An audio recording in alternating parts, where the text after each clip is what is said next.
warahmatullahi wabarakatuh inna li izzata lillahi jami'a gbogbo agbára Ọlọ́run ọba ló ní o. Today is 5th August 2023 Saturday and send àwọn product wa lọ sí Indonesia, Malaysia, United States of America ní Carolina and also and send lọ sí local nínú South Africa yà ń pè bẹ́ẹ̀ ní Durban.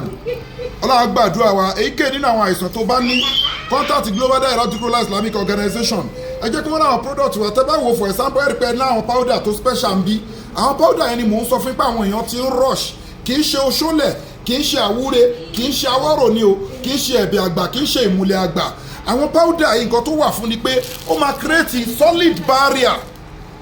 fún ìwọ àti evil word wọn ní access sí ẹ mọ́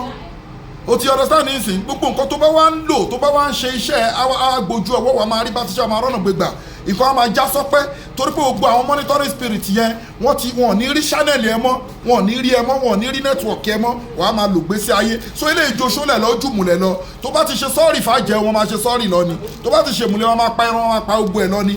pure powder tó gba lábùkọjá prophetic medicine tó wà halal tó ní NAFDAC number dání ni ó ti yẹ yín nísìn ìdí tààrẹ tí ìfi brand ẹ ni pé gbogbo àwọn brand àwọn product wa tá ń ṣe wọ̀nyí àwọn bíi láàbùtà tí ń tí ń bá wa ṣẹ́kì ẹ̀ wọ́n ń gain knowledge nínú ìmọ̀ mi I'm very sorry ọlọ́run ọ̀pọ̀lọpọ̀ ní mímọ̀ wọ́n ń gain knowledge nínú ìmọ̀ wa so tábà tún lọ gbélé lọ síbẹ̀ ilé tó dàtú jẹ́ spiritual tó yẹ kí ni mo nílò ìmọ̀ dì sínú lẹ́lọ́nù ni ìmọ̀ sẹ́ndẹ̀ sáwọn èèyàn torí pé kí ni ìgbà tí mo forí jágbó lọ tí mo fọrùn jágbó lọ nǹkan tí mo wá gẹ̀ẹ́tì láǹfààní kí wọ́n máa sọ bẹ́ẹ̀ káwọn èèyàn máa gẹ̀ẹ́tì ẹ̀ no làkọ́dílà kí iná fi sáfárì náà ásà náà sọ́ba anábì Musa ló sọ bẹ́ẹ̀ so nǹkan tẹ́nìkan fi jẹ nìkan lọ nìyẹn ìdí nìyẹn tá àti ìfi brand àwọn powder yìí o torí wọ́n máa fẹ́ mọ̀ nǹkan tá a fi ṣe nínú láàbù àwọn òyìnbó tó wà ń bí so àtàwọn India àtàwọn jọ ń ṣe so èmi ò sì fẹ́ jẹ́ kí wọ́n mọ̀ èyí tí wọ́n ti mọ̀ yẹn náà òtítọ́ ọlọ́run gbàdúrà wa ẹ get all in one natural app ẹni tó ń bẹ lọ́wọ́ ọmọ tó fẹ́ finú ṣoyún tó fẹ́ ìgbọ́ ọmọkùnrin tó ń ta lọ́fà ni ẹni tó ní fibroid ni ẹni tó ní oyún ìju fibroid blockage tube abẹ́ni ọkùnrin tó yẹ pé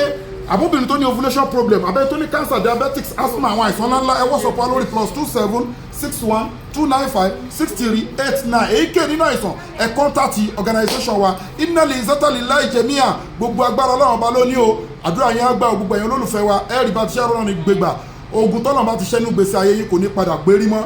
la ilaha illallah muhammadu rasulullah sallallahu ta'ala alayhi wa sallam.